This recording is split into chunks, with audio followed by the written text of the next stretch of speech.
নমস্কার, সবাইকে জানাই রবি বাসরীয় শুভেচ্ছা। রবির সাতকাহন নিয়ে আমি আবারও হাজির হয়েছি আপনাদের সামনে। শুরু করছি আজকের গল্প পাঠ। গল্পের নাম স্বপ্ন পূরণ। গল্প পাঠে থাকছি আমি, আর কলমে গৌরব। শুরু করছি আজকের গল্প পাঠ। ১.৫ বছর হতে চলল শিল্পা আর বেথুনের দাম্পত্য জীবনের। বেথুন পেশায় চাকরিজীবী মানুষ। কলকাতায় তাদের পৈতৃক সম্পত্তি নাকি দেখার মতো। একান্নবর্তী শ্বশুরবাড়িতে প্রথম প্রথম শিল্পার একটু মানিয়ে নিতে বেশ অস্বস্তি হয়েছিল। স্কুল জীবনের বেথুন আর শিল্পার সম্পর্ক আজ ১.৫ বছরের দাম্পত্য জীবনে এসে দাঁড়িয়েছে। ১.৫ বছর অতিক্রান্ত হলেও তাদের মধ্যে একে অপরের প্রতি ভালোবাসা এক চুলো কমেনি। বেথুন প্রতিদিন অফিস থেকে ফেরার পথে করুণ ফুলের মালা শিল্পার জন্য নিয়ে আসতো, আর শিল্পাও আহ্লাদে ভঙ্গিতে ওই মালা তার খোঁপায় পরানোর জন্য বেথুনকে অনুরোধ জানাতো। শিল্পাও কম যেত না। সেও নিজের ভালোবাসা প্রমাণ করার জন্য প্রতিদিন সকালে বেথুনের ঘুম ভাঙার আগে ১ কাপ চা করে নিয়ে তার ঘুম ভাঙাতো। একটা রবিবার বেথুন সকালে বেশ তাড়াতাড়ি ঘুম থেকে উঠে পড়েছে। অসংখ্য ফাইল আর ল্যাপটপ নিয়ে সে কাজ করে চলেছে। এরই মধ্যে প্রতিদিনের মতো শিল্পা স্নান সেরে বেথুনের জন্য চা করে নিয়ে আসে। নাও, আর খেয়ে বলো কেমন হয়েছে। তোমার চা করা যা শক্ত। শিল্পা, কি হয়েছে? তুমি কাঁদছো কেন? কই, না তো। আমি কাঁদবো কেন? তুমি চাটা খাও, নাহলে ঠান্ডা হয়ে যাবে। তুমি আর সবাইকে মিথ্যে কথা বলতে পারো, আমায় নয়।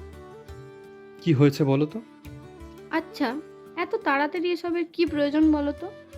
কিন্তু কিসের আর কি প্রয়োজন একটু খুলে বলো। আজই সকালে চা করার সময় তোমার জেঠিমা আর কাকিমা কত কথাই না শোনালো তোমার মাকে। কোন মেয়েকে বাড়ির বউ করে এনেছিস, কিচ্ছু জানে না। এ কেমন মেয়েকে বাড়ির বউ করে আনলে কে জানে। ১.৫ বছর হয়ে গেল, বলি এবার তো বংশের একটা প্রদীপ দরকার।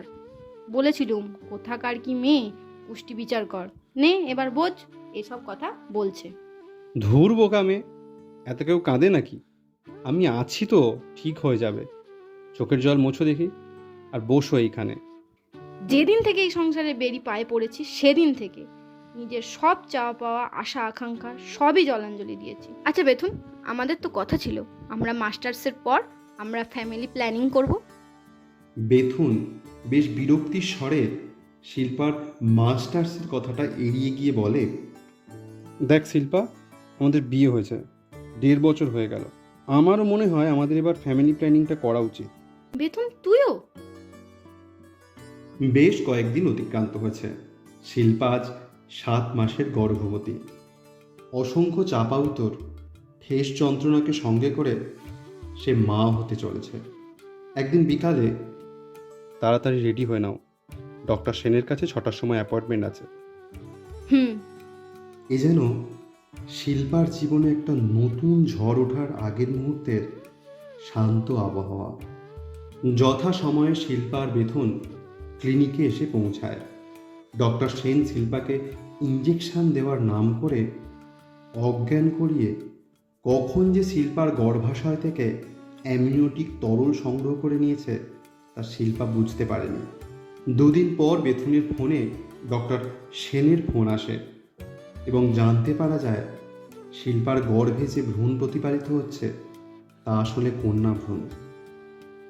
শিল্পাকে নিয়ে বাড়িতে শুরু হয় চরম অশান্তি।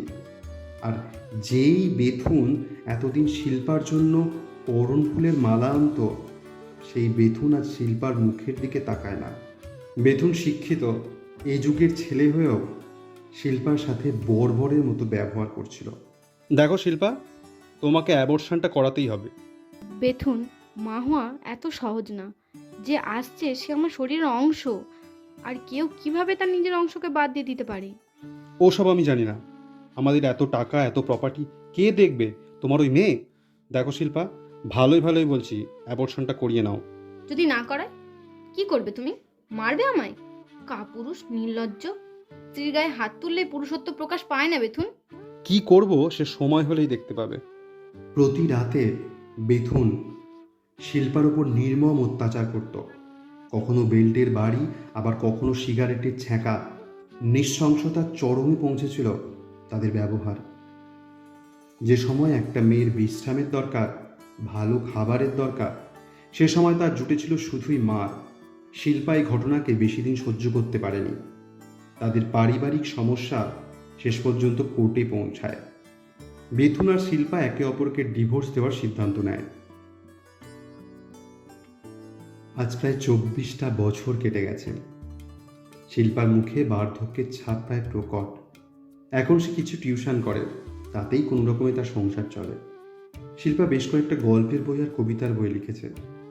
না, সে আর দ্বিতীয় বিয়ে করেনি। যতদূর খবর পাওয়া গিয়েছিল, বেথুন শিল্পাকে ডিভোর্স দেওয়ার পর দ্বিতীয় বিয়ে করেছিল। সেই মেয়েও কন্যা সন্তানের জন্ম দিয়েছিল। তার সাথেও বোধহয় বেশি দিন সংসার করা হয়নি। অবশ্য এরপর আর কোনো খবর বেথুনের মেলেনি। প্রতিদিনকার সকালের চা আর রাতের করুণ ফুলের স্মৃতি আজও শিল্পার হৃদয়ে দগদগে। আসলে শিল্পা সত্যি বেথুনকে মন থেকে ভালোবেসেছিল, আর বেথুন উপহার হিসাবে তাকে দিয়েছিল শুধুই পাশবিক অত্যাচার। আজও ভালোবাসার প্রতীক হিসাবে শিল্পা পিঠে আর হাতে সিগারেটের পোড়া দাগ নিয়ে বেড়ায়। শিল্পা একটা স্বপ্ন দেখেছিল, যেখানে সে একটা বীজ বুনতে চেয়েছিল, আর সেই বীজকে আঁকড়ে ধরেই সে একটা পরিপূর্ণ গাছ তৈরি করতে চেয়েছিল। যে মেয়েকে নিয়ে শিল্পা এত লড়াই করেছে, একটা সময় দাঁতে দাঁত চেপে সহ্য করেছে, আজ সেই মেয়ে জগৎ সভায় তার নাম লিখিয়েছে। শিল্পার মেয়ে আজ দেশের সব থেকে বড় পরীক্ষায় উত্তীর্ণ হয়েছে এবং IAS অফিসার হিসাবে ডিএম পদে নিযুক্ত রয়েছে। এবং সব থেকে বড় ব্যাপার হলো সেটি বেথুনের এরিয়াতেই। আসলে আমরা বারবার ভুলে যাই যে যদি নারী জন্ম না হতো, তবে পুরুষের মানুষ জন্ম হতো না। বর্তমান সমাজে মেয়ে হয়ে জন্মানোটা অভিশাপ না, বরং তাদেরকে স্বীকার করতে না পারা মানুষগুলো প্রকৃত পুরুষের পুরুষত্বতা নারীর নির্যাতনে প্রকাশ পায় না। নারীদের প্রতি সম্মানে তাদের পুরুষত্বতা প্রকাশ পায়। কেমন লাগলো অবশ্যই জানাবেন। আপনাদের প্রতিটি মন্তব্য আমার কাছে নতুন করে এগিয়ে যাওয়ার জন্য অনুপ্রেরণা। সবাই খুব ভালো থাকবেন। দেখা হচ্ছে পরবর্তী পর্বে। ভালো থাকুন, সুস্থ থাকুন। ধন্যবাদ। আর অবশ্যই নিজের খেয়াল রাখুন। ধন্যবাদ।